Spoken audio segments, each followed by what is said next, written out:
Chinese sellers' problems arriving right here on US. Hi everyone, thank you for joining me today for Amazon Sellers Breaking News. Today is January 10th, 2020. My name is Alexa Allers and I'm filling in for CJ Rosenbaum. So today we begin with our first story where we've been receiving reports from sellers getting suspended for including review incentives in their packaging. Now these sellers were including either gift cards or even free products for the reviews, which I know if you're a seasoned seller, you would probably know that this is against Amazon's policy. But for you new sellers out there, here is Amazon's policy, so you can avoid getting these types of suspensions in the future. We now move on to our second story, where we are seeing US sellers being hacked by foreign bank accounts.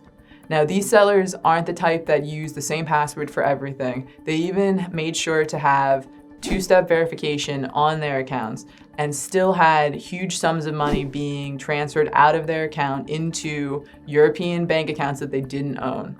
So please, we implore you to check your bank account information on your seller account as frequently as you can to make sure that it is your own. And if you see anything wrong with your account, please report it to Amazon as soon as you can to avoid any type of hacking if possible. Lastly, we move on to our final story where we see a continuation of yesterday's trend in sellers being suspended for violating the dropshipping policy.